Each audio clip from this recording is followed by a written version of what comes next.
everyone should have self-muted themselves, so we've unmuted your lines so that you can self-mute and be able to speak when you're ready to speak. So I'm just going to go through the list of members, and you can just say whether or not you're here, and then we'll move forward. So Linda Aldori, Tammy Bresnahan. I thought I saw Tammy on. Tammy Bresnahan. Barbara Brookmeyer. I'm on. Who's that? Tammy. Okay. Is Barbara on yet? Barbara Brookmeyer? Kim Burton? Michelle Clark? She's on. Kim Burton's on? I see her. Okay, well, we'll just count her here. So if someone doesn't speak, if you see a Kim, that would be terrific because I don't have, we can work together. Michelle Clark, are you there? Shannon Hines? Michelle is here. Okay, Michelle's on. Is Shannon Hines on? I saw Donna Jacobs' name, so I know she's there. Michelle LaRue? Karen Ann Lichtenstein, are you on the call or do you see her, Kim? Yeah, I was speaking with her, but... Okay, I'm hearing a lot of feedback, so if you're not speaking and I've already called your name, please mute your line. Susan Markley. I know that Lenny's here. Doug Rose. Doug told me this morning that he's not going to be able to make it. Susan Spatman, I've heard her voice already. David Stewart. Hillary Sumba. And Gary Vogan. So I'm just going to go through the list of folks who haven't spoken up yet. Linda Aldori, Barbara Brookmeyer, Shannon Hines, Michelle LaRue, Susan Mark. I'm sorry. Yeah, I'm sorry. Shannon is now unmuted. Kim, okay. Please okay. monitor. I've got her, and that's fine. Michelle LaRue, Susan Markley, David Stewart, Hillary Sumba, Gary Vogan. Okay, let's move forward, and we can update the list as people join. Great. Thank you, Tiffany, and thanks to everybody who's on the line, and I'm sorry that we're not in the room in person. What we want to go through today is in the agenda on the meeting objectives, so continue to move forward on providers and stakeholders existing and planned new all-payer model implementation activities, talk about the work of the care coordination and others and what our Charge 1 subgroup, as we call it, has been doing, and then try to pull this all together and also talk about Charge 2. So we'll be putting, as Greg said, time at the end for those of you who are not on the committee to make a comment or ask a question. And so the first order of business is to review the minutes from our last full meeting, which seems like eons ago, January 30th. Did anybody have, I thought Tiffany did a great job of capturing all the important points. Did anybody think that there was something missing from that, or something that was misstated that they would want corrected? May we advance the slides, please?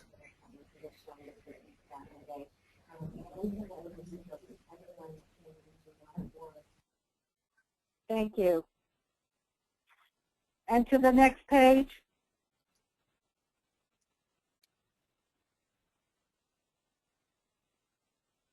So did everybody have anything to add to that or delete? Okay. So Suzanne, I would just add that I'm in the, I would just like that the attendance reflects that I was part of the meeting as well. It says that I'm presenting, but it doesn't have me listed as an attendee. That's the only edit. Okay. Thank you. Thanks, Yep, thanks. Suzanne. Sorry, Suzanne. I will make That's that okay. change. That's all right.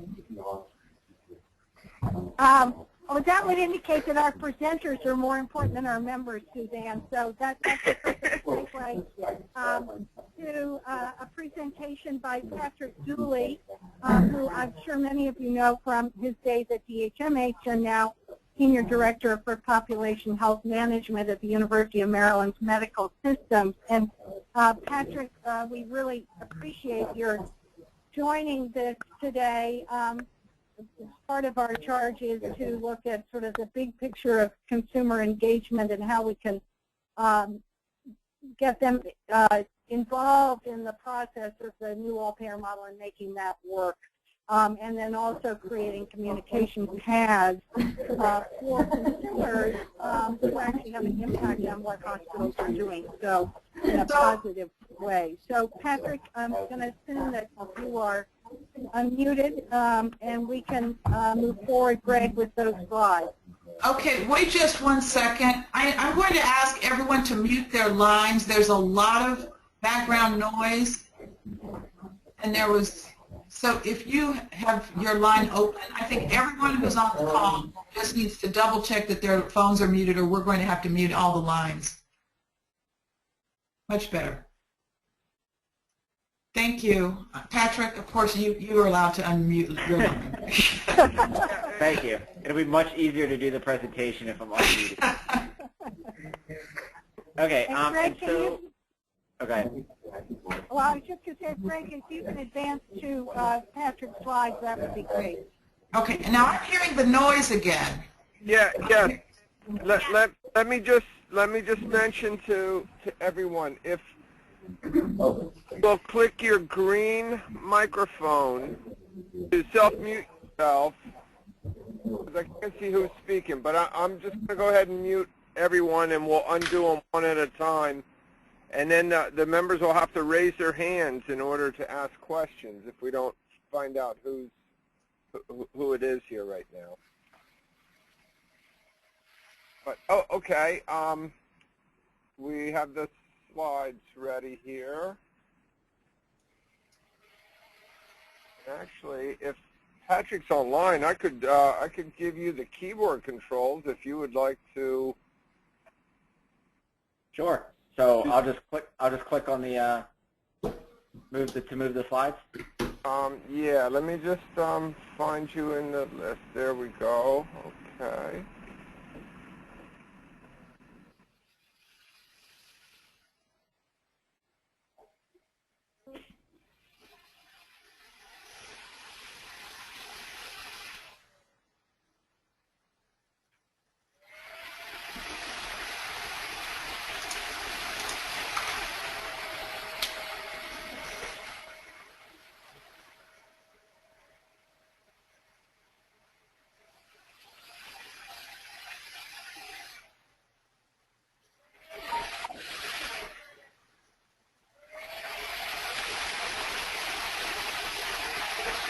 Noise coming from yours. What's that?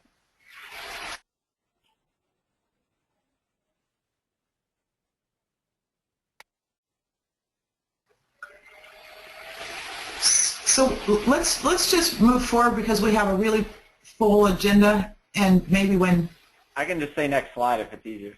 Okay, sure. Okay. Should I go ahead? yes, please. Okay. All right. Good morning, everyone. For those of you whom I have not met in the past, my name is Patrick Dooley, and I'm the Senior Director for Population Health Management for the University of Maryland Medical System. I've been in this role for about 6 months. Prior to that, for the previous 3 years, I was the Chief of Staff and Assistant Secretary for Regulatory Affairs at the Department of Health and Mental Hygiene for Secretary Sharfstein. And prior to that, I worked 6 years for Chairman Pete Hammond of the Health and Government Operations Committee in the Maryland House of Delegates. So just quick background on me, and that's probably how I've met most of you on the line. So with that, next slide, please.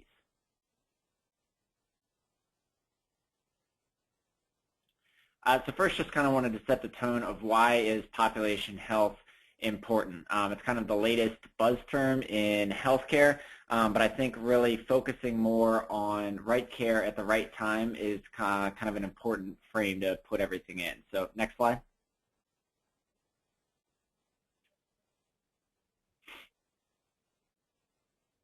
So here is just some brief information that some of you may have seen from where can $700 billion in waste be cut annually from U.S. healthcare. And the reason I throw it up here is it's just important to keep in mind some of these things. 40% of that number is overutilization. There's also overutilization when it comes to lack of care coordination and preventable conditions and avoidable care. And all of these things, I think, have a consumer dynamic to it, whether individuals are avoiding care because they can't afford it, care is not being coordinated well enough to where people and patients understand what they need to do and when they need to do it. But I do think it has kind of an important consumer aspect to it, because I think to a certain extent the healthcare system definitely needs to do a better job of coordinated care, but I do think there's going to be an important patient education aspect to all of this. Next slide. And I just kind of wanted to show the pyramid, which many of you have probably seen in the past, which really shows that 70% of the population, 10% of the population uses about 70% of the cost in the healthcare system.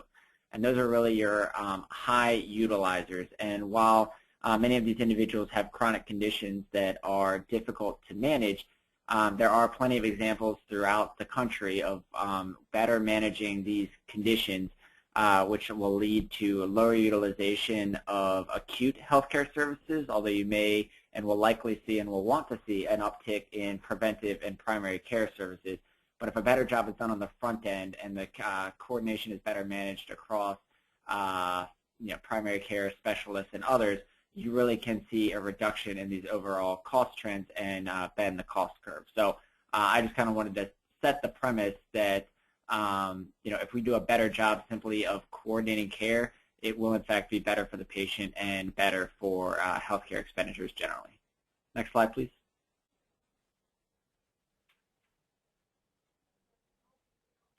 Okay. And I just wanted to kind of throw this out there that to me, population health promotes a greater emphasis on the role of the consumer, rather than kind of a passive role for the consumer and for healthcare providers kind of waiting for the consumer to come to them. Population health and the financial incentives that have now been developed really places an emphasis on consumer engagement, which I think will be critical. Next slide.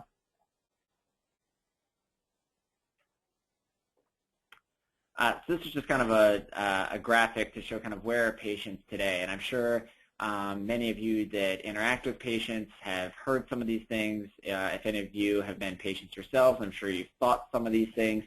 I mean, I can tell you from going to the doctor's office with my wife and son and others, sometimes it's very convenient. Other times you leave and you're not really sure what it is you're supposed to do next. And so breaking down some of those barriers is really what needs to be focused on. Healthcare historically has not exactly been the easiest system to navigate, and that's particularly led to a disjointed system when it comes to information sharing and other things, but particularly to the layman health consumer that they work 40+ hours a week, they have their kids, they have softball practice, they have money issues, they have all these other things. The last thing that they need is to try and navigate referrals and everything else, and the onus is has historically been on consumers to really figure all of this out, whereas I would argue under the new waiver in particular and the way healthcare is going,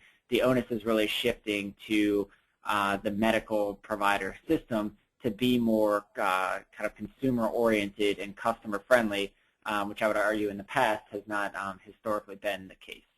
Next slide. And so I would argue that the mindset needs to change for providers, payers, and patients. In the current system, providers basically wait for patients to come to us. People will need care. They will come to us when they need it. We have emergency rooms, and we do, some outreach, but that outreach is primarily focused around, driving specialty care for, orthopedics or other things. Payers have basically said we don't want people in the hospital if we can possibly avoid it. So you see all these various programs out there to keep people out of the hospital, when the question should also be asked that sometimes the hospital, while more expensive on the front end, can really provide a more cost-effective service over time by providing a higher quality intervention that in the long run could be better for the patient. Whereas payers kind of historically have just been focused on the cost aspect and not as high on the quality part. And for patients, they just want to feel better and they need help doing it. And I think we need to have a stronger focus on recognizing that fact. And so to me, when I kind of talk about population health with people, I kind of have twin goals, which sound very similar and are, but I do think it's important to just lay them both out. And the first is that you want to make it as easy as possible for the patient to get the care they need when they need it, and you want to make it as difficult as possible for the patient not to get the care they need when they need it. And I think that's it's critical because you really do want to remove any possible barriers to someone getting the care they need and from them doing the things you want to do. And you want to make it as easy as possible, both from a convenience and financial perspective for them to do it. Next slide. So this is kind of the future of patient care and patient at the center. And so again, just kind of a graph which I'm sure others have seen in the past, but with the individuals in the center, and you have kind of the care continuum really wrapping around them and surrounding them. And you can put any number of arrows or flows or any other thing you want to put in here to really just demonstrate what this is trying to get at, which is that no one part of the healthcare system can solve the problem. Under GBR, the hospitals have really been put into the frying pan to really figure all of it out. But hospitals alone will not be successful in better managing people's health. It really needs to be a team effort that involves ambulatory practices, primary care, SNFs, rehab, specialists, substance abuse, mental health, all around the spectrum. And so it's going to need to kind of be comprehensive so that as individuals go up and down the care continuum throughout their lives, that there really is the availability and access of those services, as well as the ability to share appropriate clinical information for the providers that may be newly interacting with those individuals, but certainly benefit from history. Next slide, please.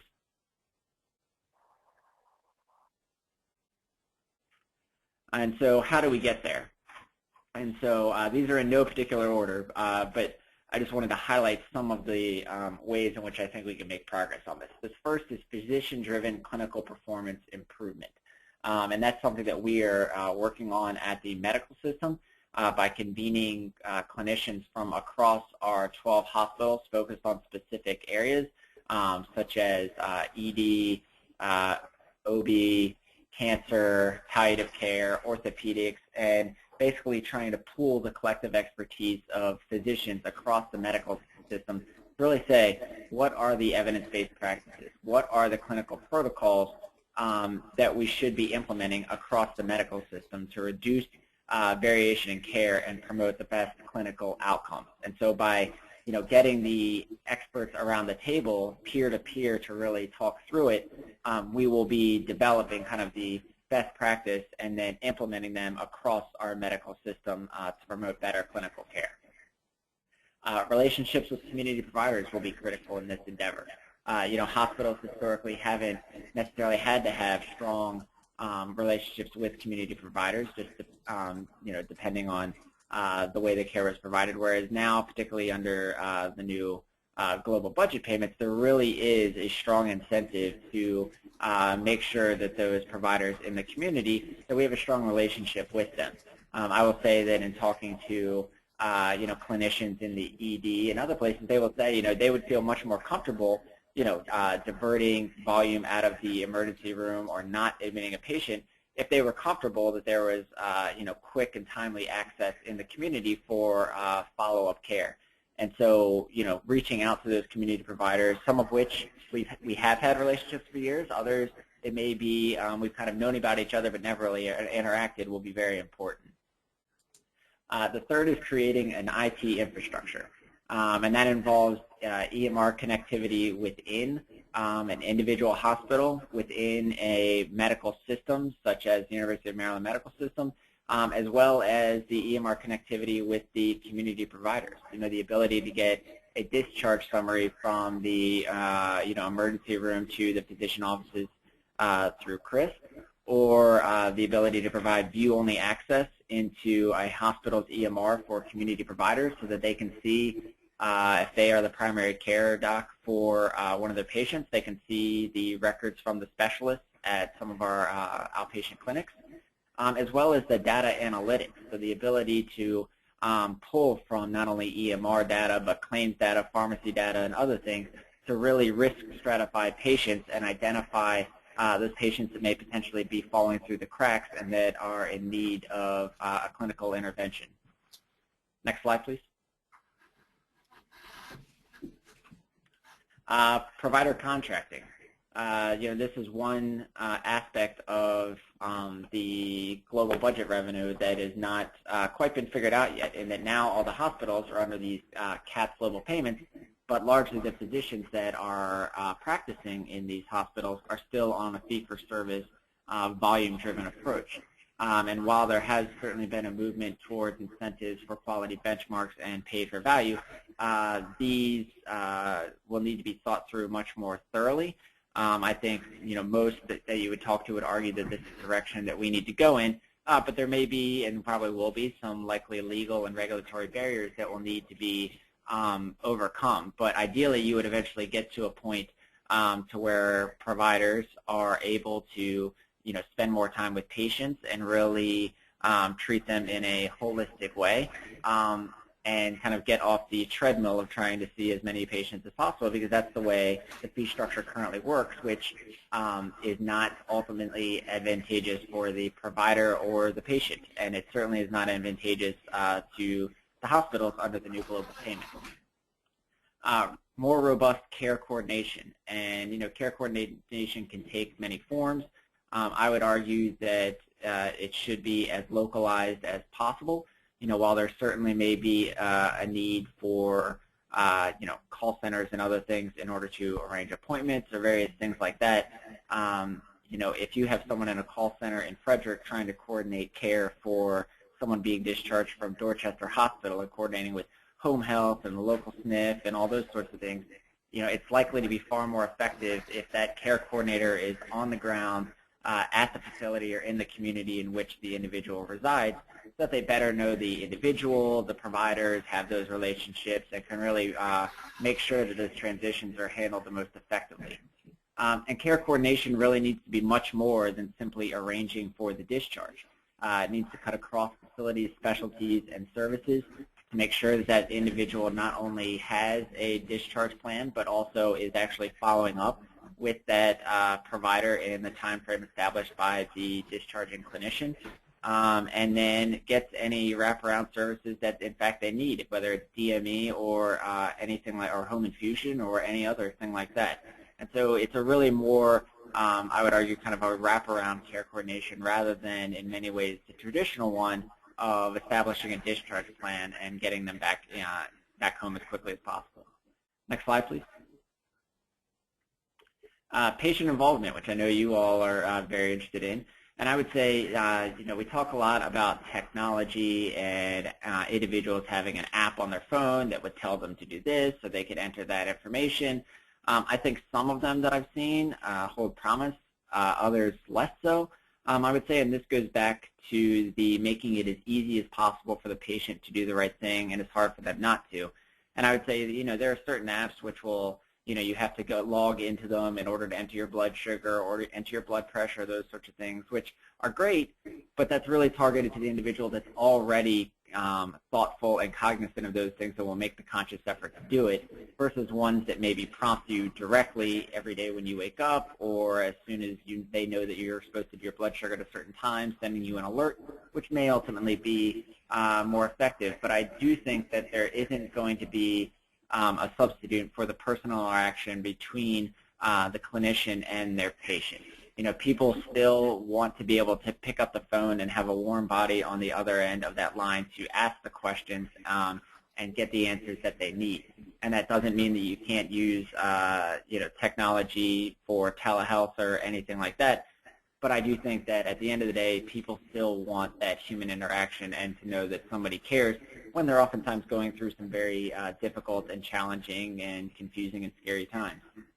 And the last I would put on here is not obviously driven so much by the hospitals, but what I would include is health plan design. I think health plan design is going to be very important in all this to provide not only incentives for appropriate settings of timely care, but penalties for not receiving preventive care. And I focus on quality, not just price. I'll use the example of when my wife was pregnant a few years ago, and we had a PPO through the state that had a 10% coinsurance.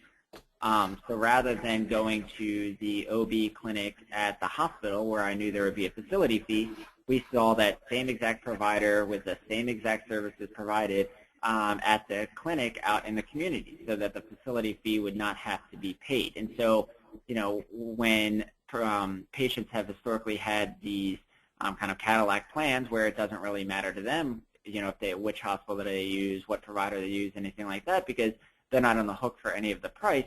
I do think that is important, but certainly needs to be balanced with some of the, kind of unfairly high deductible plans that people find themselves in, where they're ultimately not accessing care anyway because they can't pay for it. So I do think there's a fine balance there, but I do think that health plan design, in order to kind of drive people to the appropriate settings and right care, will also be an important factor in this. Next slide, please. So given all of that, I just wanted to provide one example of where the medical system is working on care that will be, I think, better for the patients, not only from a convenience factor, but will also be ultimately be better patient care. And so we are working with CVS Health on a few different clinical collaboration areas. The first is the bedside delivery of medications in our hospitals. And the idea here is that CVS and our care team will be notified that someone will be discharged that day, and if the individual chooses CVS, which of course is still always their decision, that the medication will be delivered to their bedside. Oftentimes people are discharged with a prescription, but data has shown consistently that not everyone fills that first prescription, and certainly doesn't fill the refill prescription, and that those have huge consequences for medication adherence, and non-medication adherence very often leads to negative health outcomes, including readmission. And so, again, making this convenient for patients to get the medications before they leave, we hope will have a good effect on not only patient satisfaction, but medication adherence.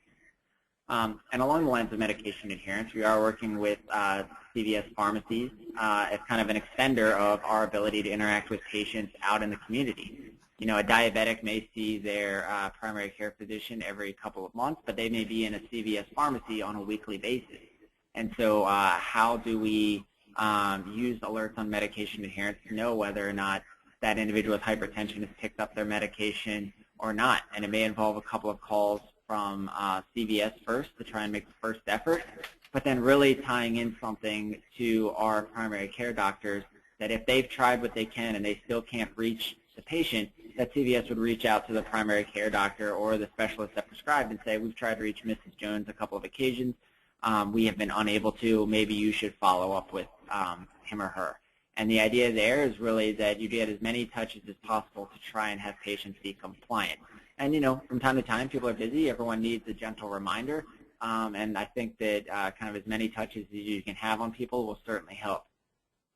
And really work with them on joint clinical programs focused around the CVS Minute Clinics and pharmacies. And so these can involve individuals specifically with hypertension, diabetes, other chronic diseases. But again, Minute Clinics oftentimes have hours that are longer than traditional primary care practices, nights, weekends, holidays.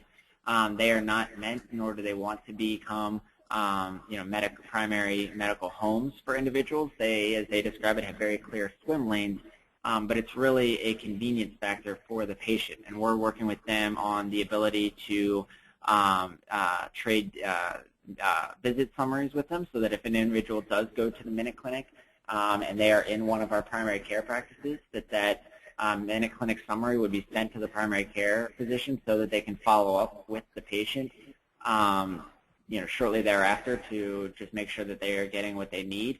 And so with each of these, I very much view them as they're better patient care in that they are a more appropriate setting, they're ensuring people get the care they need, but they're also more convenient for the patient as well. And to me, if you can marry those two, that's really kind of the sweet spot of what we all should be shooting for.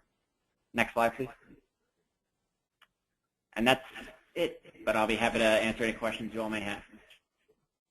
Great. Thank you very much, Patrick. And the example of CVS is going to be a great segue to what we're going to talk about next, which is care coordination and the work of that work group. But before then, let me ask one question and open it up to the rest of the members. When you were talking about your experience with the birth of your child and so forth, and you had the knowledge to know to go to the in-community clinic versus the hospital, really speaks to part of what this task force is looking at, which is how do we promote health insurance and health care literacy as a path to consumer engagement. So I'm wondering if within the work you're doing there are some examples of how you're working with patients to increase that health literacy level as a sort of trigger or a leverage to better outcomes. Sure. I think I hear someone's phone. Okay. So I think it's a good point. I would say, while it's on my radar, I'm not currently, but I would say that's more a function of me being relatively new and only 6 months on the job, because I completely take your point. I would say far too often patients are discharged with, a stack of papers. And having worked in Annapolis, I can tell you how many of those papers came into being, is that, we have to give patients information on this, we have to give patients information on that.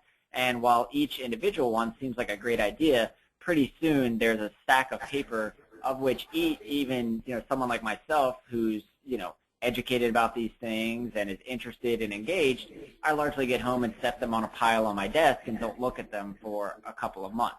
And I think, I'm very interested to hear what you all are going to be working on, because to me, it's finding the right balance between providing information to patients that's most valuable for what they need and what they need to act upon, and boiling it down in a way to where they'll most clearly understand it. And that's part of the reason, to be honest, why I highlight plan design as a factor, is because, while people may not necessarily be the best about getting into the weeds about regulated versus unregulated space and a hospital-based clinic and all those sorts of dynamics, which is kind of inside baseball for those of us that work here, people are very cognizant of the fact that, oh, if I go to the hospital emergency room for a cold, I'm going to pay $200 out of my pocket, versus if I go to the minute clinic or just wait a day to see my primary care doctor, I'll pay a $15 copay.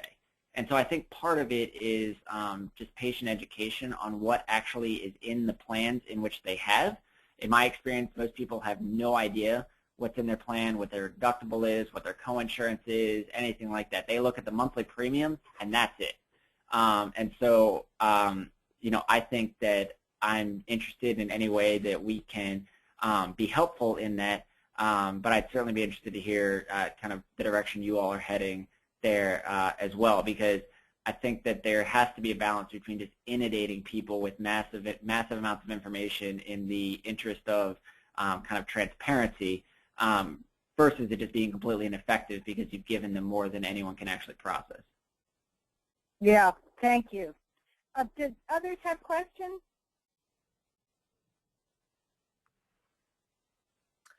Yes, this is Hillary, if I may. Patrick, thank you very much for your presentation. It was very interesting. I had first a comment on what you just said about the costs and people being familiar with the costs in different settings, and that's just for us to keep in mind that we have a population of people with new insurance who are really struggling to understand what that means. and may not have had the experience in the past of being able to say, okay, well, it's $15 in one setting versus $200 in another. They've been in a situation where they were going to the ER because that's the only place they could go, and getting a bill that they either wouldn't pay or would struggle to pay. So just to keep that in sight. I loved your slide 8 and thought that it was a very helpful illustration, but also wanted to pose a question around that, which is the involvement of social service agencies and those that work on social determinants of health, because that seemed to be absent. A lot of the community-based providers that you showed were very specifically in the health field and not looking at issues of transportation, adequate housing, education, and various other factors that we know contribute to a person's overall health, and wondered if you could comment on that. Sure. And I apologize, I now don't have the slide 8 directly in front of me, but I think it was the one where it just showed the kind of individual in the home and then hospital, SNF, everything else around them. And that's always the danger with illustrations, is they can't possibly be all-inclusive. So thank you for picking up on that. I would completely agree with your point about the need for the kind of wraparound social service organizations. I mean, you know, there are plenty of studies out there that show if an individual has, you know, housing, employment, anything else, that those are huge drivers in the amount of health care that they would need. And so I guess that what I would say is that I do think there's a real opportunity here to work with various organizations that are out there to better coordinate with them. So for instance, when you're discharging someone that you know is homeless, what's the interaction with here in Baltimore City with the mayor's office for homelessness or homeless services or anything like that? Or if you know the area that they live in, and you know, making sure that they are not only enrolled in kind of all of the state-run programs, whether it's you know, temporary cash assistance or utility bill assistance or anything like that, making sure that individuals that qualify are already enrolled, but it really might also be tapping into a social network that they may have. I mean, one thing that I think you all have talked about, or maybe haven't, but is I had the opportunity to go down to Memphis to look at this Memphis model, the Congregational Health Network down there, and really what that is about is coordinating with an individual's faith community to provide some of those wraparound non-clinical services, but that are extraordinarily important. You know, having you know, Mrs. Smith down the street able to pick up Mr. Jones to go get groceries and do those sorts of things that aren't something that the hospital will be able to provide. They aren't something that the primary care doctor will be able to provide. They aren't something that a skilled nursing facility will be able to provide, but they're critical to that individual. And so when I talked about care coordination earlier, I very much meant that part of it as well, and that's part of the reason why I said that it must be local, is someone that is local and knows the community, knows the people, knows the players, will be much better able to tap into the resources that you're talking about. And I do think that some of the TPR hospitals out there have done some innovative things along this line when they've seen decreases in utilization and been able to save some money, have used some of that money to coordinate with social service organizations in the community, particularly around some of their higher utilizers that you know, providing some of these services would be very critical too, and would be beneficial for the patient and beneficial for the hospital as well. So I think your point is a good one, and I think that it's something that is, I would say, on my radar, but definitely needs to be explored further. This is Donna Jacobs. Hillary, thanks for that question. Patrick, first of all, thank you. This is Donna from University of Maryland Medical System. And Patrick mentioned it. The research is really clear. Your point is well taken, Hillary, that if you change medical models and hope to get different results without addressing the left portion of the continuum, which is the hard part, the social determinants of health, your results are not going to be as replete as you might like. And so because of that, and also because the social determinants have not been typically the work of many hospitals, several of us, certainly in Baltimore City, have gotten together several hospitals, and these are the folks that primarily do community benefit benefits and community benefit reporting and activity and such, and have been working with communities for a long time to number one, bring down the barriers and the silos between us, but really have discussion about what might we be able to do collectively. Because we're challenged right now just in terms of adjusting to the model that Patrick has mentioned in terms of how we're reimbursed and what we're being asked to do. And further challenged by how do we address issues which are really deep and long embedded in communities, and how do we begin to change that, and that they are expensive and difficult to do. They're not easy. So we've been meeting for a couple of months now and have begun to look at a couple of issues. One is health literacy, of course, and the other one just this week in housing, on how can we work together. And many of us have deep and long relationships with CBOs and other community-based providers, but how can we use our might, thinking, effort, and propelled by the need to address these issues, to work together. As well, I have to say that, and I've said this before, I'll say it again, the way that both the state and the feds have designed any grant opportunities and really moved people in the way of collaboration, that I'm finding it much easier to have conversations that might not have happened 2-3 years ago across borders, meaning across hospitals and across provider networks. So more to come, clearly, only at the beginning, a lot of work to do, and a lot of learning as well from some of the community-based organizations that have been at these efforts for some time, often struggling, often needing other partners, often needing other resources. Thanks, Don. Thank you, Donna. This is Lenny and Patrick. We're running a little behind, so I might suggest, Patrick, if we can, we'll draw upon Donna's expertise in this area, and perhaps if there are other questions, we could come back to you afterwards, later. Sure, I'm happy to help any way I can. Great. Thank you so much for taking the time. Sure, thank you. And if we could move on then on the slide to the one for opportunities for Maryland investment in care coordination. We just wanted to give an update on their work. They met on the 27th of February, and Susan Markley attended the meeting, although she's unfortunately not with us today, I don't think, unless she's come on. And Novella Casco, who's not officially on the task force, but she is on our Church One subgroup, was also there, and I'm hoping she's on the phone and it could weigh in. But they are in the final stages of stage one, I would call it, in putting together the report that will go to the commissioners. And they presented the second iteration of the opportunities for Maryland investment in care coordination, which you now see in front of you. And I think that Tiffany would probably weigh in too. She was on the phone call.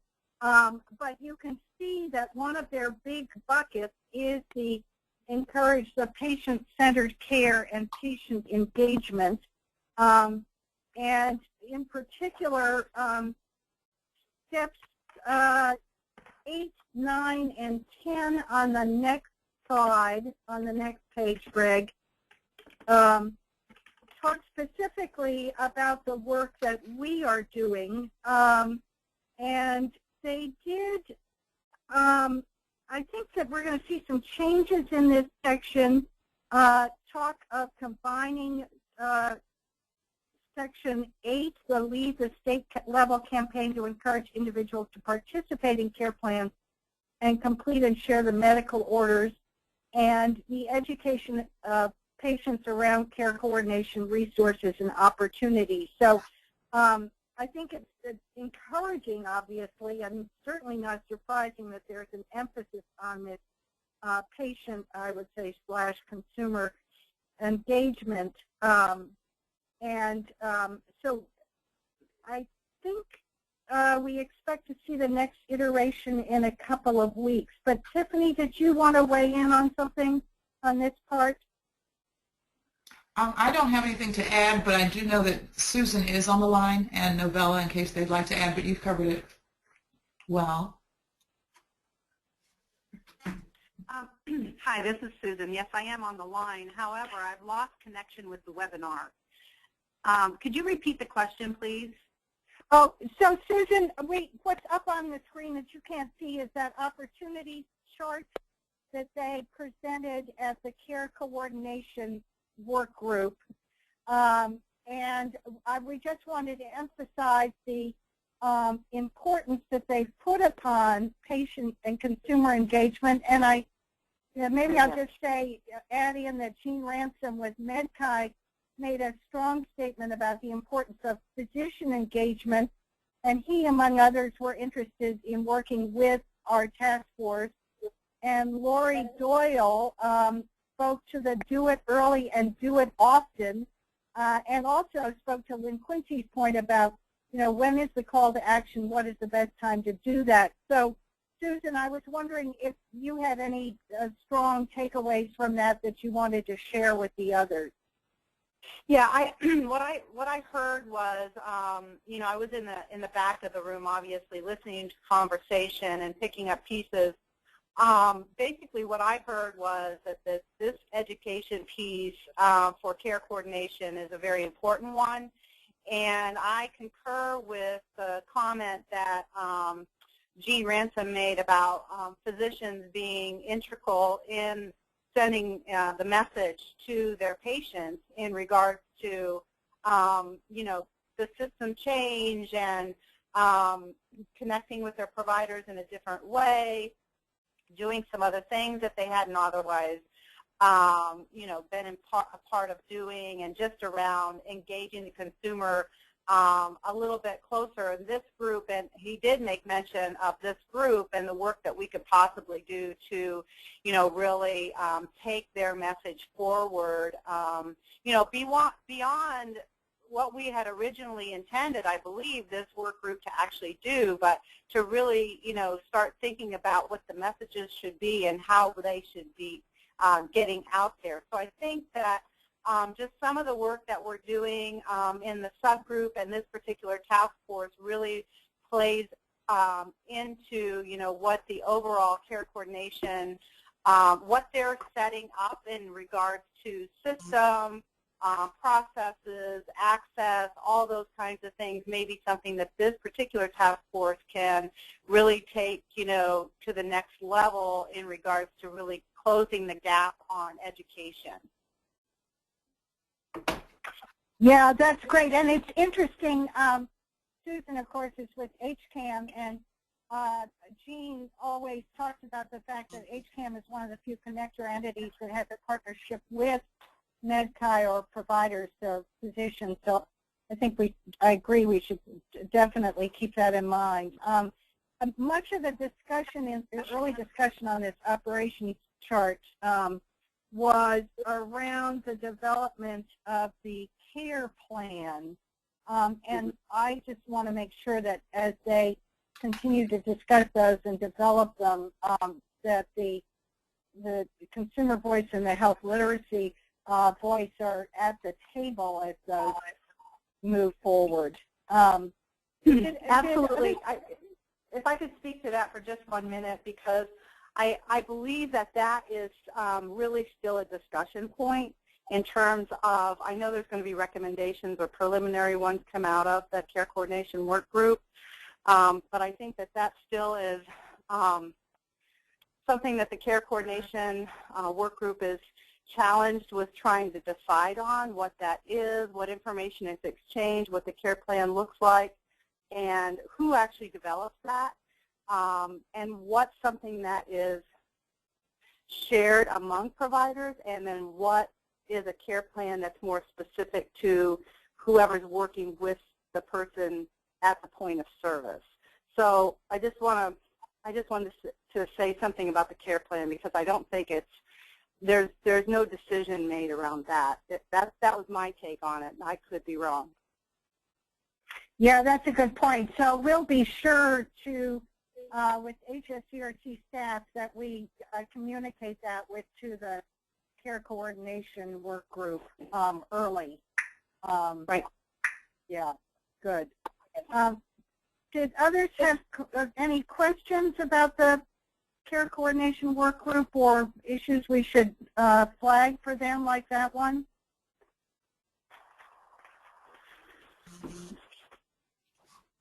Okay.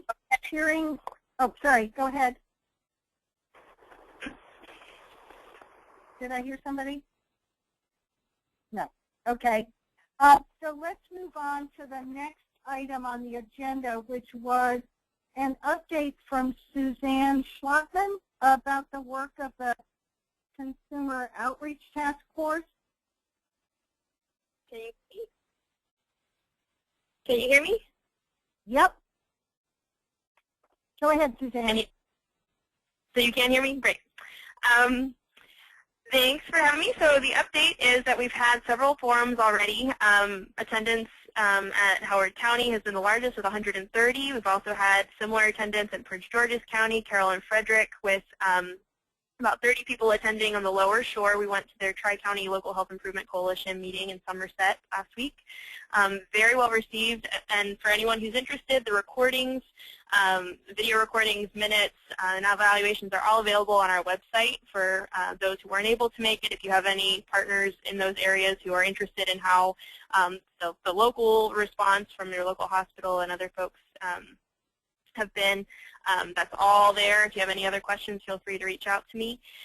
The majority of the participants have been community leaders, which has been our focus through our Healthcare for All Coalition with FACE, healthcare, business, labor representatives, all very well in attendance. What we've learned from the evaluations is that more than 2/3 of the people who have been participating in these forums, this is the first they've heard about the health system transformation driven from the waiver. So this is, again, a very fertile, exact focus of our target audience, and we're excited about that, and we've had very positive feedback that what they've learned from the forums has been useful for them professionally and personally, and how they're going to work out with their constituents and community members to raise awareness about some of these changes and ways to get involved moving forward that have been highlighted by the local representatives. So again, they're echoing similar themes that we heard from the focus groups from opinion work. So again, that's been affirming, and the handout has been well received. I know that we're working on fine-tuning that a little bit further, and I wanted to thank everyone for their thoughtful input on that.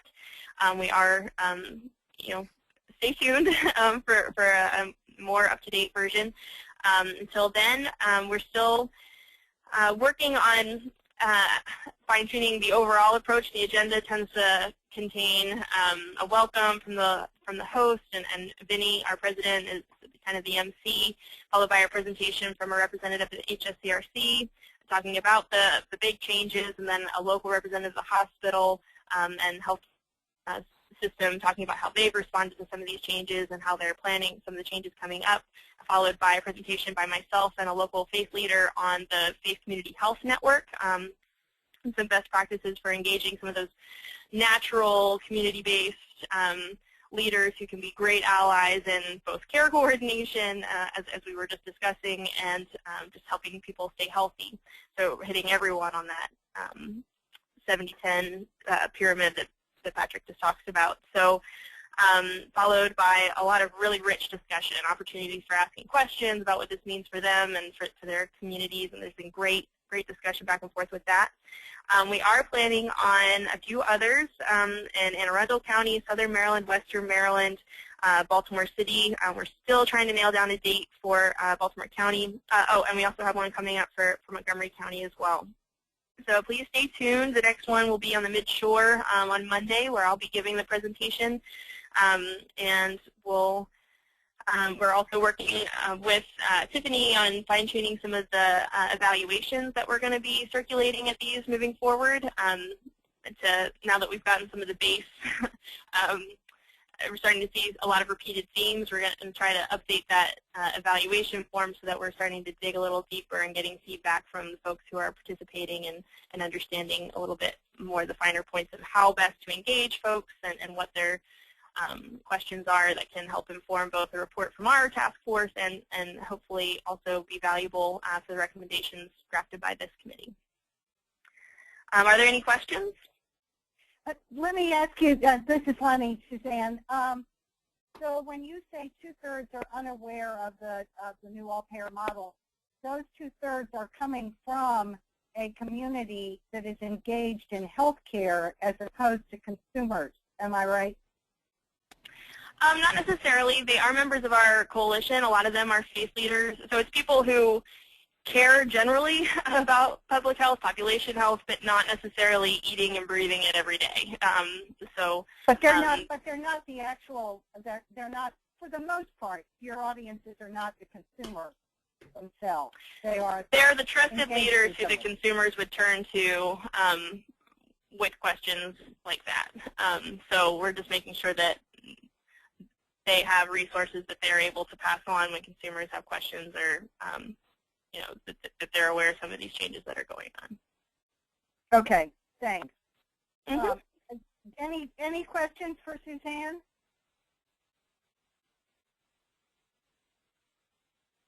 Okay. So Tiffany, do you want to talk about the newest subgroup? Sure. Thank you. So we have formed a subgroup called the Consumer Outreach and Engagement Subgroup, and the purpose of that subgroup is to bring more alignment between the two task forces. So, you know, and the terminology gets a little confusing, but we have the Consumer Outreach and Engagement Work Group, that's the umbrella, and under that work group are two task forces, the Consumer Outreach and the Consumer Engagement Task Force. The Consumer Outreach Task Force is led by Vinnie DeMarco and Carmela Coyle, and the Consumer Engagement Task Force is led by Lenny Preston. So they have two different charges and sets of activities, and the Consumer Outreach Group has been doing the work that Suzanne just described to you, and the Engagement Group has been doing the work that Lenny has been talking about, and the work that I guess we all have been participating in. So we have established this subgroup that has representatives from each of the two task forces to then get together and talk about strategies and approaches so that we can have alignment between the deliverables that each task force has. So the Outreach Task Force has a deliverable in the form of a report with recommendations to the Commission, and this task force has the same charge, recommendations on consumer engagement. So because healthcare for all is on the front lines, as I described them this morning, and they're out there in the community interacting with consumers and to some extent, but mostly to the community leaders and providers and hospitals and other community partners, we felt that it was really important to use that opportunity to get more information through the evaluations so that they could be incorporated into both reports to the Commission. And so hot off the press, I sent, and I'm not sure if Greg had an opportunity to upload them, but Greg, if you have those questions in front of you and could bring them up, that would be great. Otherwise, everyone can just go to their computers to look at the document that I sent you this morning, and I forget the title of the document, but I sent it saying that it was for use this morning. But basically it's a list of questions that we've compiled that we'd like to add to the evaluation, and there are about 7 questions that we feel will get at some of the information that we would be trying to gather so that we could that would inform the plan and the recommendations that we ultimately give to the Commission. So I don't know that we have time right now, but if we have time at the end, maybe Lenny will allow us to go through these. But I'd just like for you to briefly look at them and understand that we will be soliciting your feedback on them. So at the end of the call, we'll give you some instructions about how the next steps in evaluating them. But the subgroup this morning looked at the questions that had been recommended, and we've made some changes to those. We've received some input from some of the other members of this task force, and we've compiled them into about 7 questions that we're recommending to add to the forum evaluation. And so Suzanne and I are going to work on the formatting and refine the wording a little bit more. But I just wanted you to know that this is the first and most recent product from this subgroup. That's great. Thanks, Tiffany. Does anybody have any questions immediate questions on this, or can we return to it at the end if we, in fact, have time? And one other thing, Lenny, this group is going to meet regularly, and it's going to meet after the forums are held, so we can look at some of the feedback that people give and incorporate into any changes. And that's it. Okay. Yep. That's great. Thank you. So let's move on and talk about what the Charge 1 subgroup has been doing. As Tiffany suggested, it's been challenging to come up with new names for these groups. But so on this Charge 1 subgroup is Susan Markley, Hillary Zumba, Novella Tasco, Karen Ann Lichtenstein, and Gary Bogan, and Tiffany and myself. I don't think I forgot anybody. I certainly hope not. And we have met, I think it's twice, maybe 3 times, and we will be meeting again next Thursday, March 12th. And I think it's been just wonderfully productive. Looking at some initial thoughts on the handout that Suzanne mentioned that's been used at the forums. A lot of our dialogue has always come back to actually Lynn Quincy's points, which I think we shouldn't forget, which are what is the call to action and what is the right timing. And Patrick touched on some of that, I think, this morning. I think that was very useful.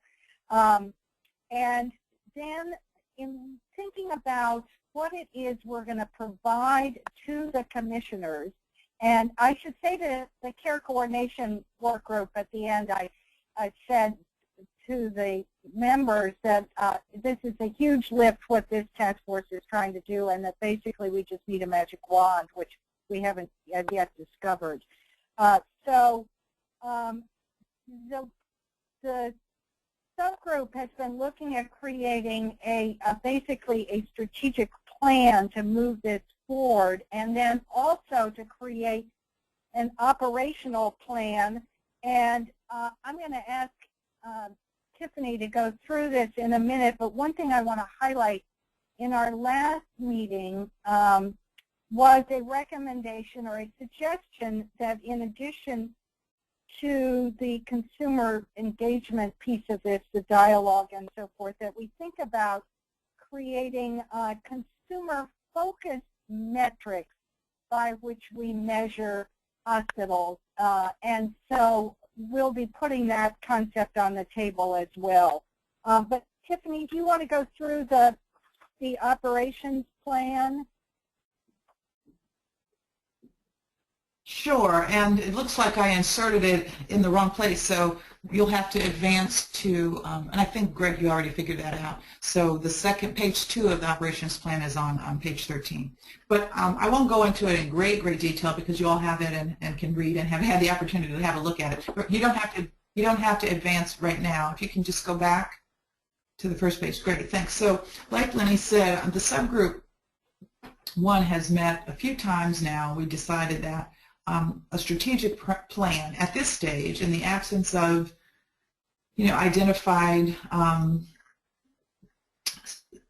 projects and programs that will be signature programs for this new all-payer model, we felt like the best that we could offer, and an important thing that we could offer, would be a strategic plan. And to be able to develop a strategic plan that we could offer to the Commission that would state the activities and strategies and the philosophies and values that should be employed when approaching consumer engagement activities, we felt like in order to do that, we first needed to operationalize the information, the activities, and the work that we need to do to get to the point where we can produce this plan. And so this operational plan just represents, and it's still in development, it's a breathing, living document.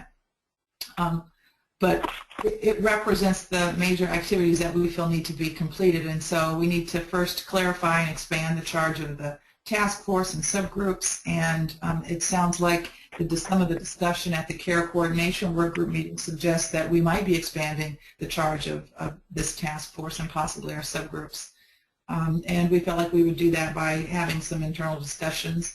We also felt that it was important to gain understandings of what the hospitals are doing now and what they're planning in the future in terms of activities that would resonate with the consumer. And having Patrick today was a part of that. I've also been having discussions with some of the TPR hospitals, the total patient revenue hospitals, that essentially have been doing what we're planning to do, what we are doing statewide now, and they've been doing it for a number of years. So I have a couple of meetings next week, and I've had a meeting, I guess earlier this week, with the chair of the TPR coalition. So hoping that we'll get some learnings from them about how they've engaged the consumer, and if they haven't, the lessons that they've learned from not doing that, and some of the approaches that they would recommend. The next step would be just to learn the mechanisms and processes for soliciting input from consumers, and also and the next one is related, how do you synthesize that information or respond to that information? And that's a continuation of the discussion that we had at our last meeting, how to, what's in place now to accept consumer complaints. And Greg, you can advance to page 13. But how do we respond to, at the last session we were talking about how could we collect that information, what systems are already in place. And I'm sorry, Greg, my 13 is not the same as your 13. So if you could just keep going until you see something that has page 2 at the bottom, it has number 2 at the bottom. There it is. They were out of, there it is. There it is. There it is. Okay, thank you. So we were talking about that, and Teresa and Susan and Barbara also that they had some systems in their organizations that collect consumer complaints and or respond to consumer complaints, and so we wanted to research that some more. We also need to compile a list of audiences that we would be targeting for information about the new all-payer model, and the next document that we will be reviewing is a table that we've put together that kind of starts that process, and that we're developing a communication strategy that asks that captures information about the target audience and the groups that we'd be targeting to reach those audiences and the medium to reach them. And so ultimately that could become a part of our strategic plan. And then along those lines, identifying the ideal messengers and the underlying messages that we want to disseminate. And then finally, we felt like it was important to identify opportunities to collaborate with the other consumer outreach task force. And so we have done that by forming, well, we've achieved it at least by forming this subgroup, and then also having someone from that subgroup represented, that task force represented on our task force in the form of Suzanne. And so we're moving along nicely with this operations plan in hopes that we'll be able to gather the information and the resources that we need to be able to put together a strategic plan, which we have decided, at least at this point, or we are recommending at this point, will be our deliverable to the Commission, because we don't have enough information to say exactly what's going on in the hospital environment to be able to then make more concrete recommendations on engaging the consumer. So that's it. Any questions?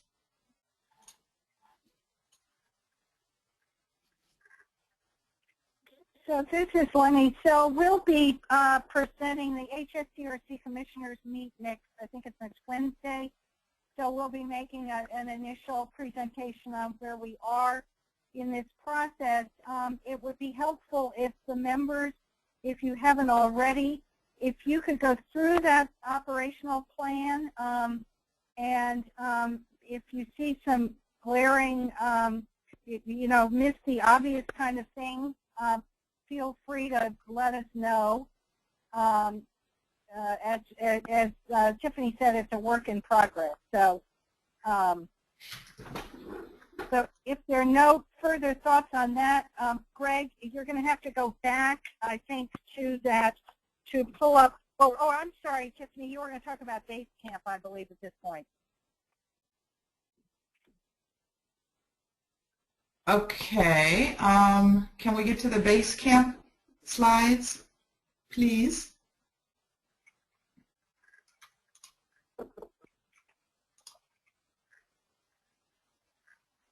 Thank you. And I don't think we can thank Greg and Kim enough for how smoothly things are going this morning, given that we just made the decision to change to a webinar, and I've just been continuously adding to the handouts and things, and they've just been so patient and responsive. So thank you very much, Greg. So just very briefly, some of you may be familiar with a product called Basecamp or similar products that are project management tools to help people on a team in particular work towards common goals. And it's really easy. So I say it's easy as 1, 2, 3. So you can go to the next slide. I will be sending you all invitations to join Basecamp, but it's just a way for us to monitor and track all of our activities for the whole work group. So this task force, the other task force, all of the subgroups, current and future. There's just so many things going on and so many moving parts, and there's so much interrelationships here that it's important that we're all on the same page. So it's optional. If you feel like you've got too many tools going on and you've got this all figured out, without Basecamp, that's perfectly fine. I need it, and it's very helpful to me to be able to see the big picture. So what is it? It's this project management tool. It organizes key aspects of the project. There's their to-do list, and you can put your project files on there. And so as we start to develop reports, because of the subgroup that met this morning, the Consumer Outreach and Engagement subgroup, that group will be working collaboratively with the Consumer Outreach Task Force in developing their report. Vinny and Suzanne have asked that group to help them in developing their report and their recommendations to the Commission, and so it will be helpful when you, instead of having a bunch of different versions of a document out there, to know that you can go to Basecamp and access the latest version is terrific. And then if you have articles that you want to share or start discussions about something, you can also do that on Basecamp. And then there's a master calendar, and you'll see a view of that in a second. So we can advance. Next slide. Great. So when I send you the invitation, it'll look something like this. Next slide.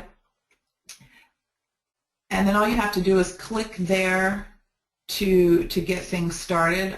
You click on that, and it'll take you to a screen. If you already have a Basecamp account, you'll just be prompted to sign in. You can go to the next slide. If you don't have a Basecamp account, it'll ask you, to enter your name and a password, and then you'll be fine. Your password needs to have a mix of alpha and numeric characters, and it has to be at least 8 characters long. Next one. So when you open up your, when you get inside of Basecamp, you'll see this cute little icon that shows our project, and then you just click anywhere on that little square, next slide, to gain access, and then you get this beautiful screen that looks a little busy because it has all my arrows and things on it, but it's pretty straightforward. So at the very top there's a menu. You can click on it to see the full calendar of activities for all the work groups and subgroups and task forces related to this project. The next one gives you an at-a-glance menu of all the stuff that you see on this screen, so it's a lot cleaner. And then the next one next to that is it tracks the progress. So if you have to-do lists and items that have been checked off, you can click on that and see what's going on. And then to the far right, you see the upcoming events, and it gives you the first few upcoming events. And then when you look down the left side, there's the project updates. So any changes that are made, if someone uploads a document or adds a to-do or adds another project member, you'll see those all on the project update.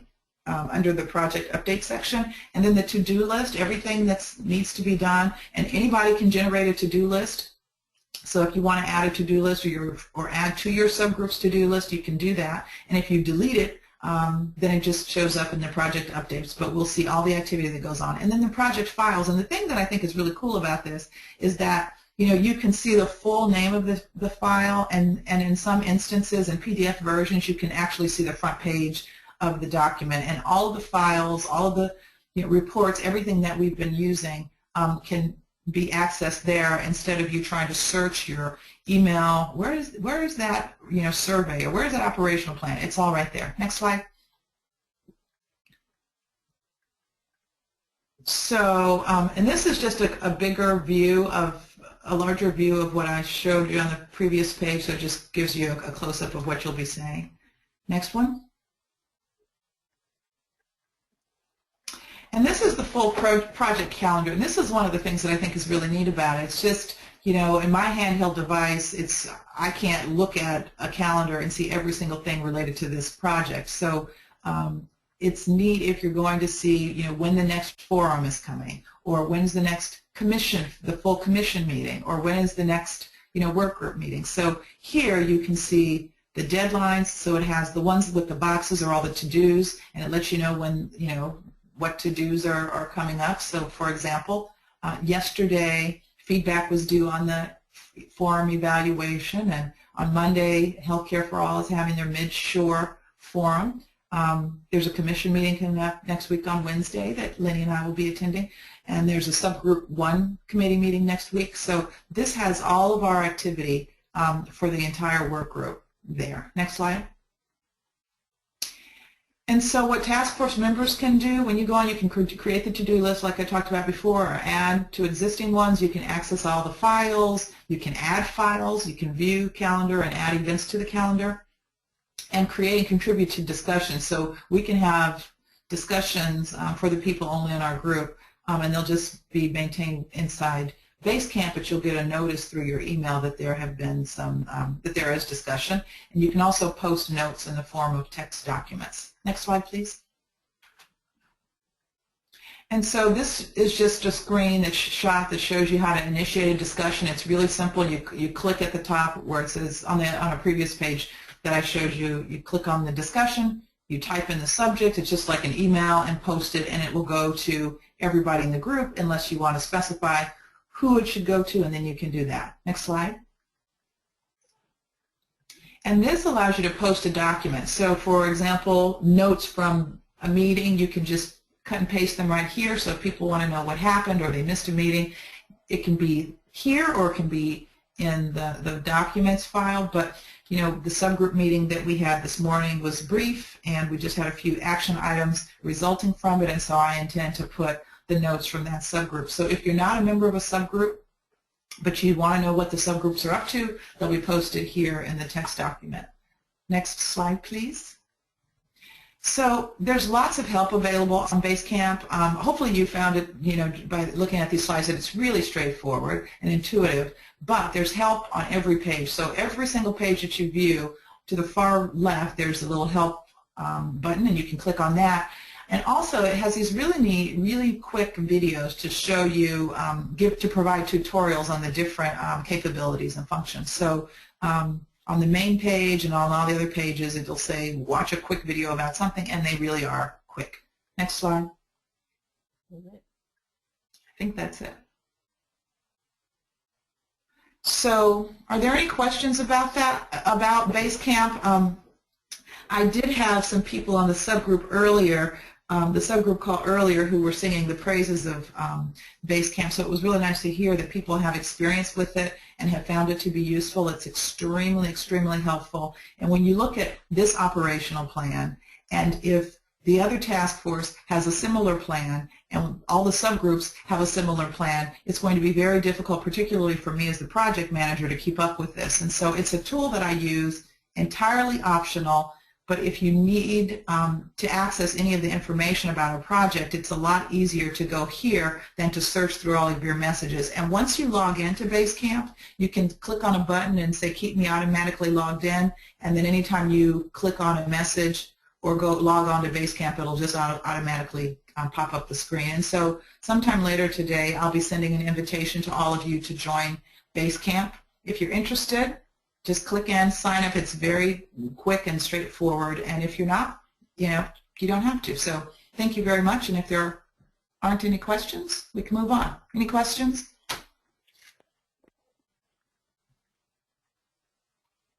Susan, is Susan there?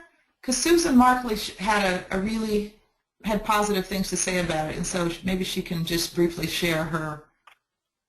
Yes, Tiffany, I'm here.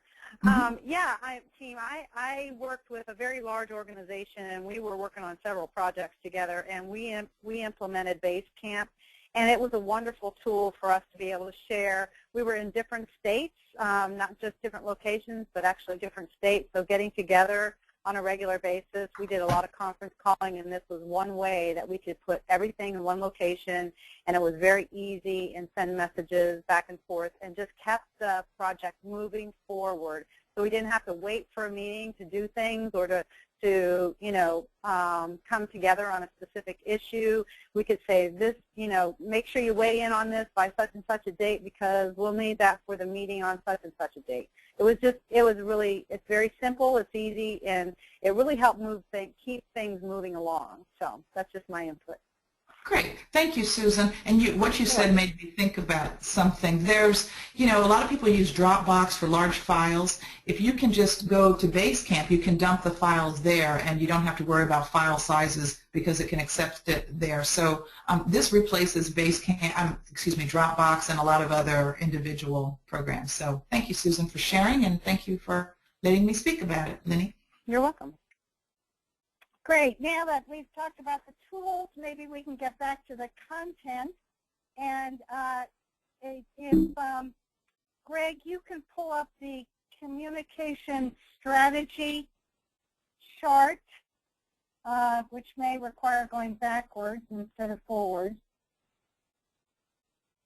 Great. That's perfect. Thank you.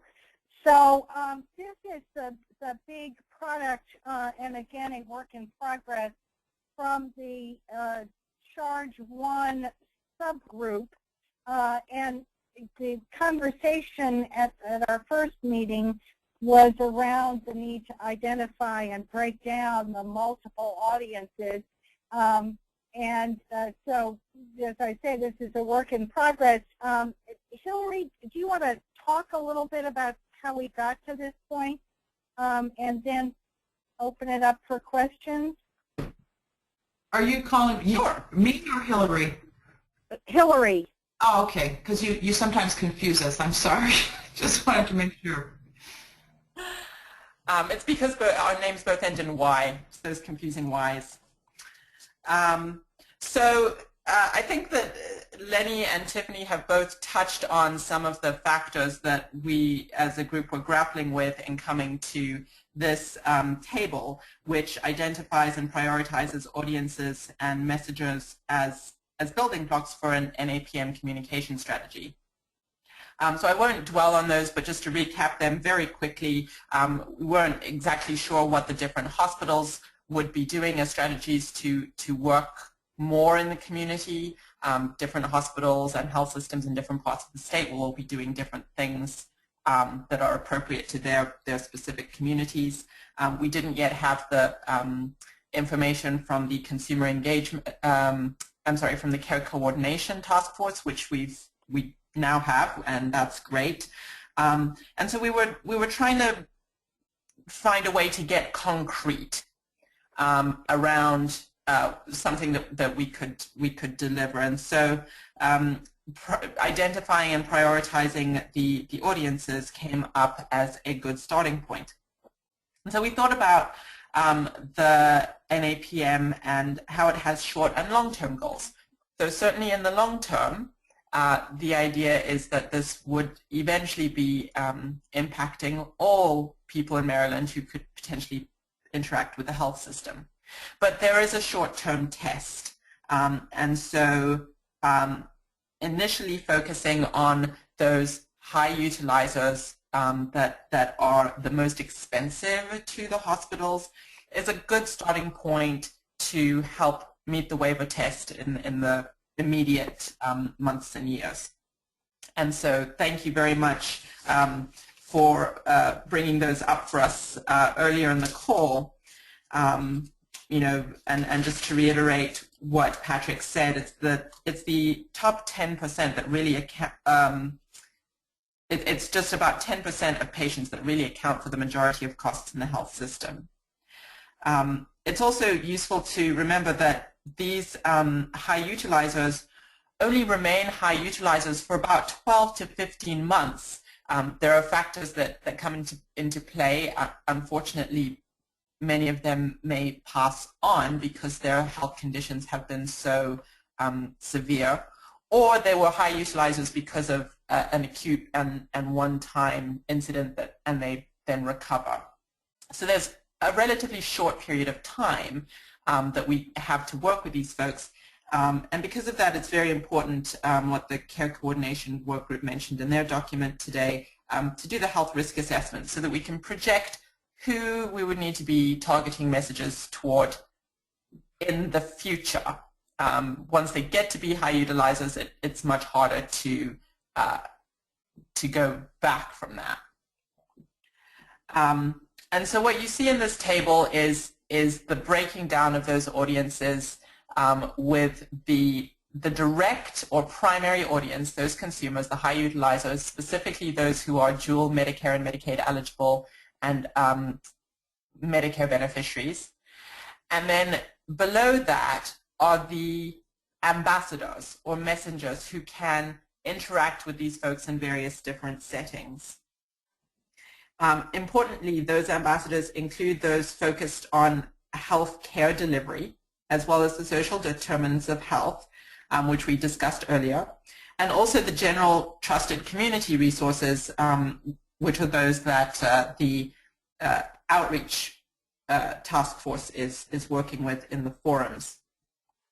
Throughout the communications, it's going to be critical to realize that the medical provider, whether hospital or community-based, can't necessarily address all of the factors that actually make an individual a high utilizer. So while the care transition piece is very important, the messaging must be developed around medical as well as the non-medical elements.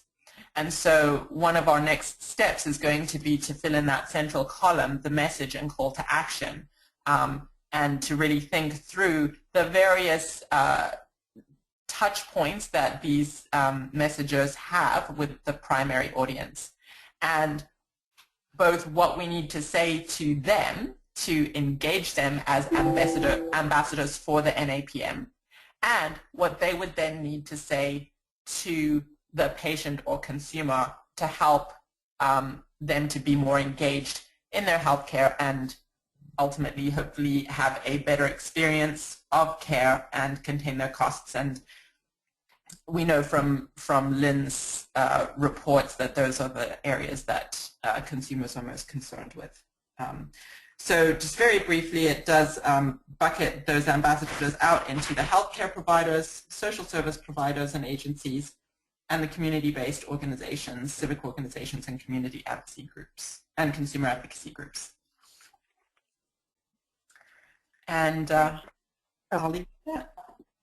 I didn't mean to cut you off, Hillary, but... Oh, no, I was just saying, and I'll leave it at that, so we were in the same place. Okay, that's great. One thing I've been thinking about is that the very top group there, the high utilizers, dual eligibles, etc., they are recipients of the message, but they themselves actually are also messengers to the larger, whether it's within their family or the larger community. So I think we'll be keeping that in mind. I want to get everybody's reaction to the chart. Craig, could you scroll down to the next page for us? And I'll ditto Tiffany's thanks once again for your incredible patience. Right. So, can I just add that we are, in the process of populating this table. So you'll see that on the far right, I've got this column that talks about the contacts and representatives. So if you have thoughts about who, a specific person and their contact information, that would be terrific, because our goal is to have this whole table filled out at the end of this exercise. But at the same time, we also don't want it to be so voluminous that we've got 8 million different groups to reach out to. So we've somewhat struggled with the categories, and we anticipate that as this process continues, we'll be adding more messengers and modifying that. And so our challenge will be to find the balance between who we're targeting and how exhaustive this list could be, and also just making sure that our messages and our strategies and venues, work well together. Yeah, so if I could ask folks to take a good look at this, and if you have some immediate thoughts, to get them to us by Wednesday, midday at latest, so that we would have that information for the subgroups meeting on Thursday morning. And I hope people will think about the bucket too. Greg, if you could scroll down just one more category, one more page there to the final section. Tiffany and I had a conversation about the business influence and consumer policy and advocacy groups, and I personally am inclined to create a separate heading, a separate bucket for those consumer policy and advocacy groups. I'd like to think we were influencers, but we're just really pushy mostly. So we might think about that. And I think, Hillary, you had a suggestion of a change there too. Am I right, or am I misremembering? Did you go on mute?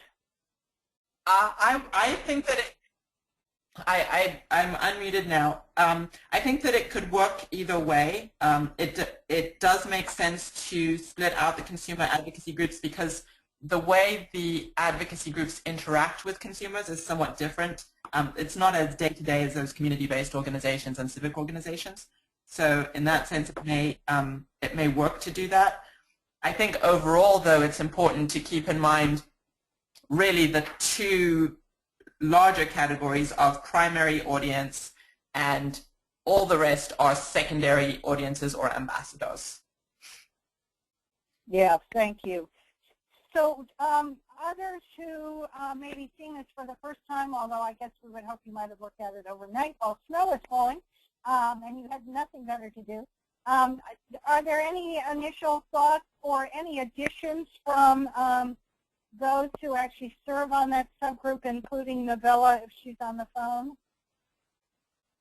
So I received an email comment, and it just says that lists like home health care agencies might want to have places to access lists rather than specific names. I think it would be problematic to have just some companies and not others. And so that kind of speaks to the issue that I raised a little while ago, and that, I mean, this could become the size of, you know, the yellow pages. And I guess perhaps it would be left to the subgroup to determine, you know, where to stop, or if we need, if right now we're at the point where we need to list the specific groups, or should that become a part of a spreadsheet and not a part of this table? And those are discussions that we probably can have in the subgroup. But we don't want to limit your thinking, but we also don't want this to just be so long that it doesn't really make sense, because at some point we do have to limit the groups that we're targeting, or we need to prioritize them, and that might be a next step too. Yeah, I think prioritization, and I think that, well, I think we all want to look at the big picture. Staying absolutely focused on the new all-payer model for this particular strategic plan from which we could build out. And in fact, in the work that we're doing with this, I think that will demonstrate the need for a larger campaign. But any additional thoughts from people?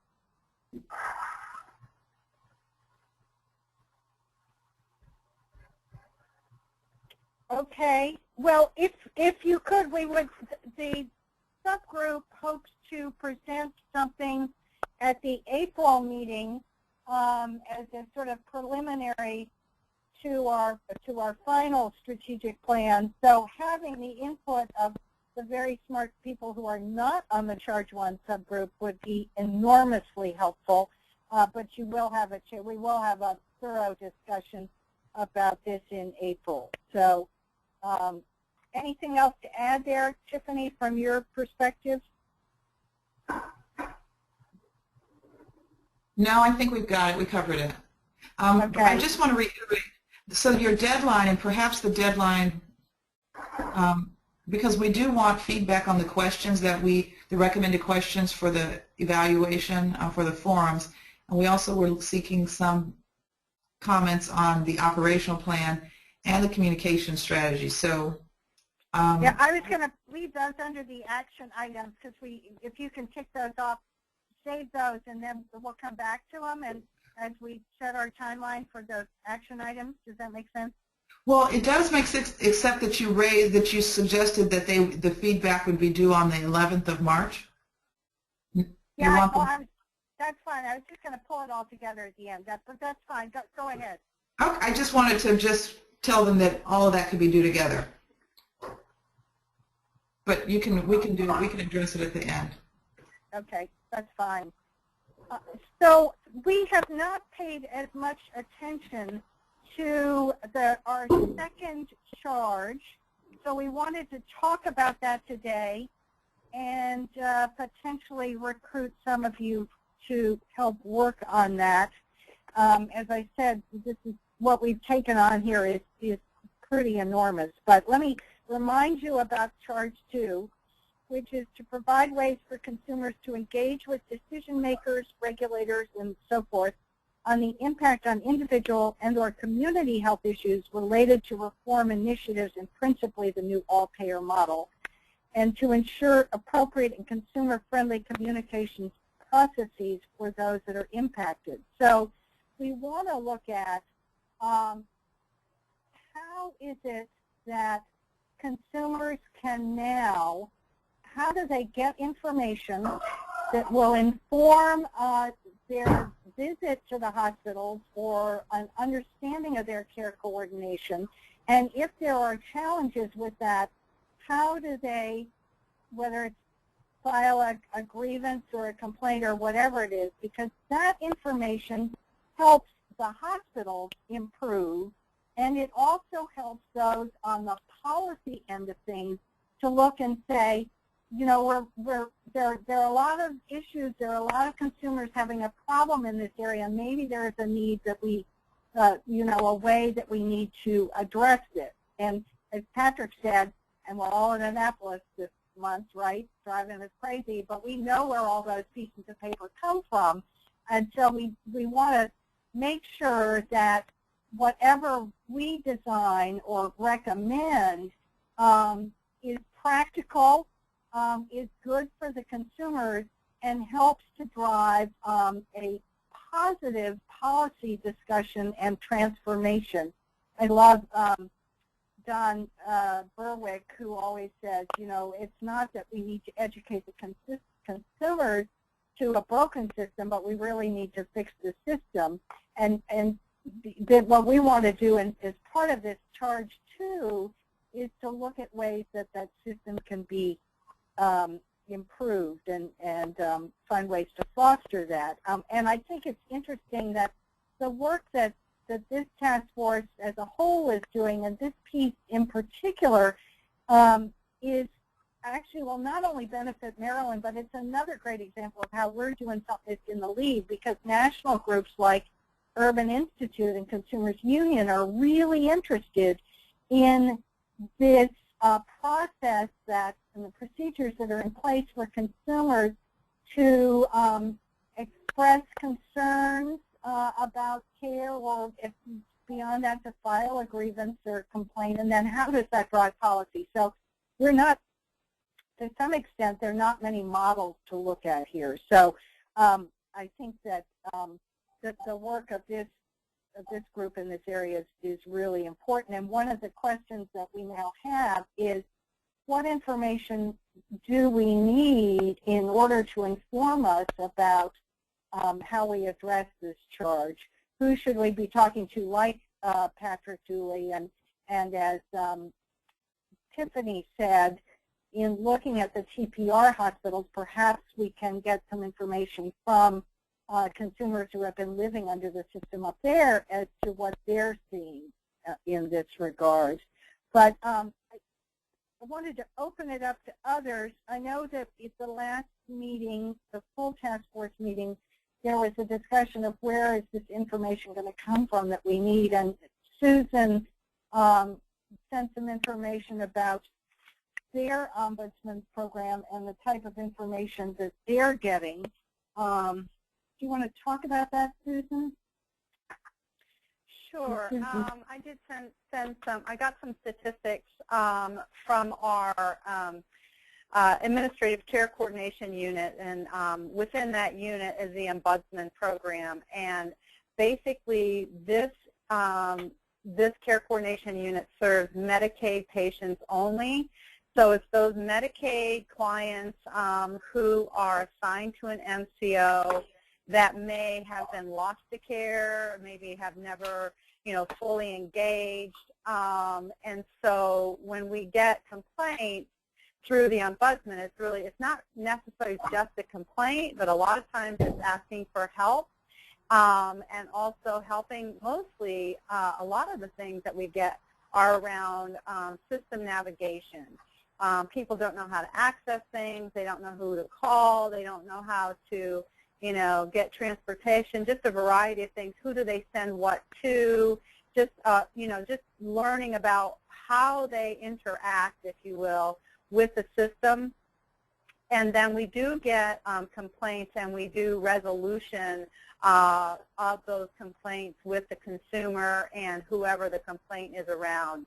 So it's mostly in terms of the MCOs and with their Medicaid or their provider.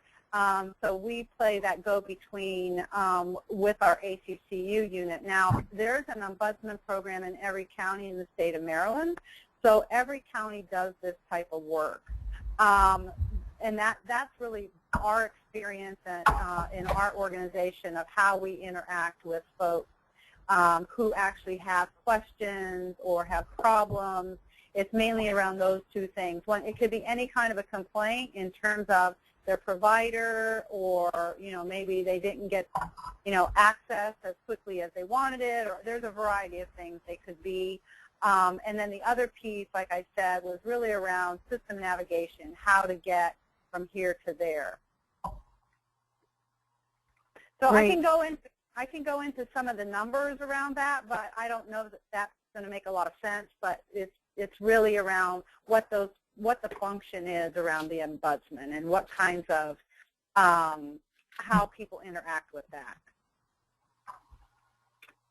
So for this group, it is, thank you, Susan, is figuring out what the pathways are for consumers now through hospital, which I'm going to assume while there's some standardization to it, there are also differences between those. So getting an understanding of what is happening out there now and what's happening to the information, where is it going and how is it being used, seems to me one pathway that we need to go with this group. And I'm wondering because one thing we know is it's very confusing.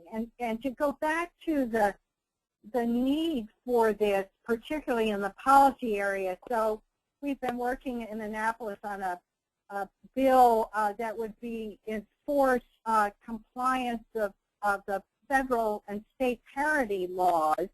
And the insurance commissioner has upon occasion said, well, we don't have any problems in this area because we don't have any complaints. Well, they don't have any complaints because the process is so difficult. And if you're in the middle of a mental health issue or something, it's not the time that you can necessarily navigate the system. So I'd like to open it up and see what others feel about this charge and how we should address it, and who might be interested in working on this specific topic as part of a subgroup, if it's possible for us to pull that together.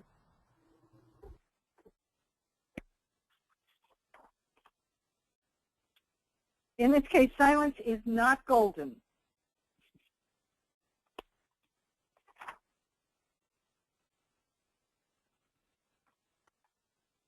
No thoughts? Lenny, maybe it would be helpful if you, Lenny, can you just share what your anticipated time commitment would be for? Yeah, I think that, so the other subgroup has been meeting every 2 weeks and meeting in person, and that's going to get challenging as we add something more to this, so that I think that if we could at least initially meet once every 3 weeks or so to get this puppy rolling, that would be good. And if we can do it by conference calls, that may be easier for all of us. I don't know how many of you are engaged in Annapolis, but to be honest, until the session ends on the 13th of April, which can't come soon enough, it's pretty challenging for many of us. But I think that we really, and we can, if we can't, if there's somebody who's particularly interested or focused on this, we may ask the subgroup 1 to become subgroup 1-2 and start to put some of this on the table and at least figure out what kind of information we need as a task force in order to provide some recommendations to the commissioners on this.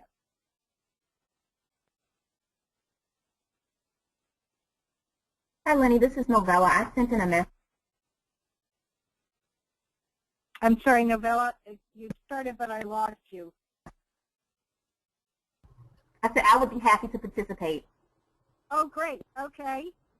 Thank you. Is there anybody else?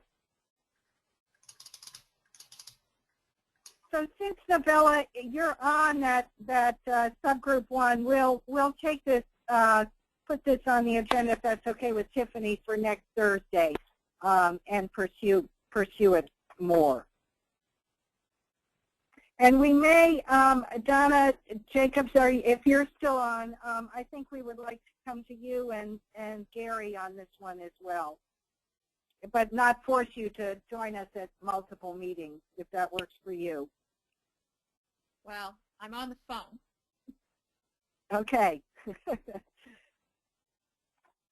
So Teresa has volunteered. She's having difficulty with her audio, but she's volunteered to participate too.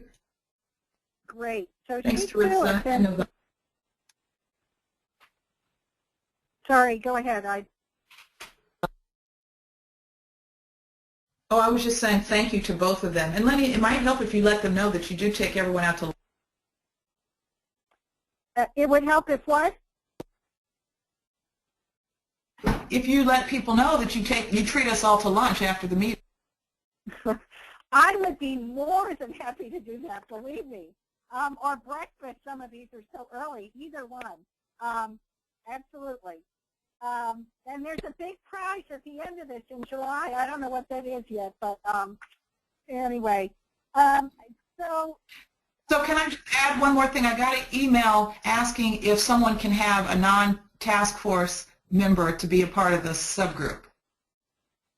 Yes, I would say yes, because Novella already is. Right. Okay. So then we have another volunteer then. That's terrific. Okay. So Tiffany and I will sort through this after the call and get back to those who volunteered. And then we'll also discuss it at next week's subgroup meeting. So for the members of the task force, are there any other issues you would like to raise at this point?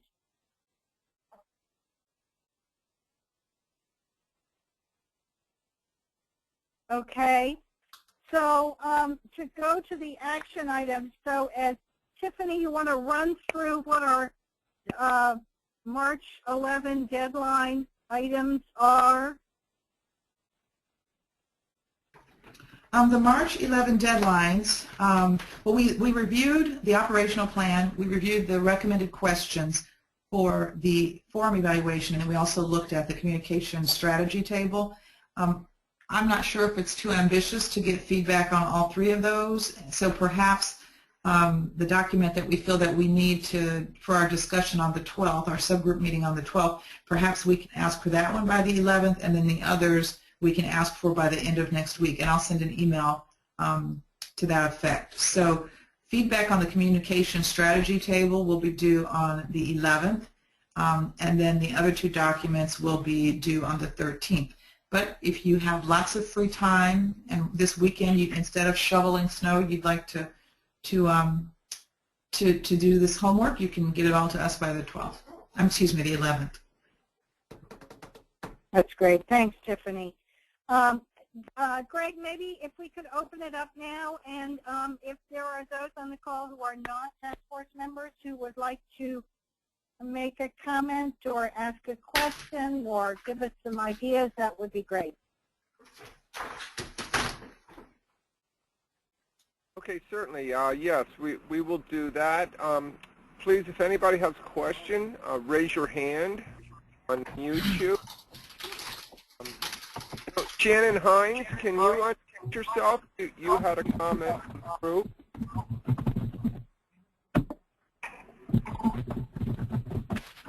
Can you all hear me? Yes, thank you. Okay, great. Sorry, I didn't want to unmute myself earlier because I had some noise in the background. Just wanted to say that I'm not a part of any of the current subgroups, but would be happy to participate where you need some additional assistance. So let me know where you think I could be most useful to the group. Perfect. Okay. And anything else, Shannon? Nothing else right now. Very interesting discussion. I took notes from Patrick's presentation. We also have similar models that we have in place at Kaiser Permanente for population care management. I have some tools that I can share with the group around clear communication. What? So basically we'll be sending some documents over to Tiffany to share with the group moving forward. That would be great. And Tiffany will be putting them up on Base Camp, I know. So. I don't know, maybe in my purse. And Dad said you got to warm the car up for a while. I'm sorry, somebody on the line who is not one of us, I think, are worried about her cause. Craig, were there other commenters or questioners? Tiffany, do you see the question from Kim Burton or the comment? Do you want to address that to the group here?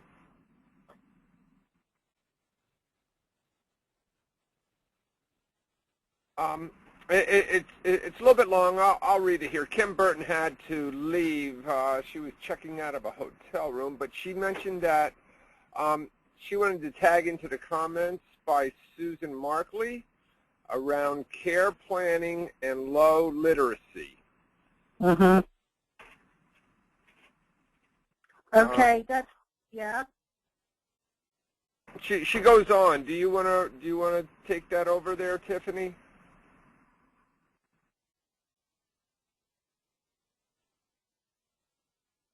Did we lose Tiffany? It just she goes on to say that this comment is something we need to keep in mind and address specifically whenever it's appropriate. There's a significant part of the population that does not have the cognitive capacity to engage in certain or all aspects of activities. Dementia, certain mental illnesses, intellectual disabilities, and trauma are all significant barriers to consumer engagement. And then she just says hopefully most of these consumers have caregivers who can be targeted and involved. And she just mentioned then that she didn't want this issue to get lost as you walk down the path of strategies and planning. That's great. Thank you, Greg. And Thank you, Greg. Tim, I think most everybody knows, is with the Mental Health Association, and Adrienne Ellis with the Mental Health Association sits on that work group. And I can't locate the chart at the moment from that care coordination work group, but in fact, they have placed an emphasis on behavioral health issues. So I think part of what Kim said relates to that. So, but clearly we have an important charge there. And then we can talk about that actually, I think, to the commissioners next Wednesday, Thursday, Wednesday, I guess. Any other commenters, Greg? No, I don't see anybody else volunteering here. Okay. So our next meeting will be April 10th And heaven knows, I hope there is no snow on April 10th, and we can be at HSCRC, and Greg and Kim won't have to manage us.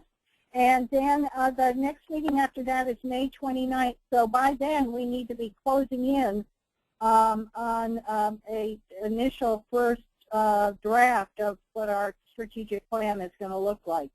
So I encourage everybody on the task force to attend that April 10 meeting. It does make a difference when we're all in the same room and can hold hands together. It's the deadline for the at least the communication strategy chart. Anything you can get us by next Wednesday would be much appreciated. And the other documents when you have time to look at them before the end of the week. Tiffany and I are always happy to receive ideas, and once you get yourself set up in base camp, there'll be a whole new way to do that. Any last-minute thoughts, Tiffany, before we sign off, other than lots of thanks to Greg and Kim again? No, I think it was a good meeting. Thank you. Okay, so we will we'll see our subgroup members next Thursday. I think location is still to be determined. Is that right, Tiffany? I'm sorry, what did you ask? Do we have a location for that March 12th meeting? I don't know. I told you that my contact wasn't available, so I guess we can figure that out offline. Yeah, I had sent you something. Obviously, you didn't see it, so we won't worry. We'll say goodbye to everybody at this point. Thank you, Greg, Kim. Thank you once again for making this possible. And everybody stay safe and don't shovel too hard. And have a super weekend. Thank you. Thank you. Thank you, Lenny.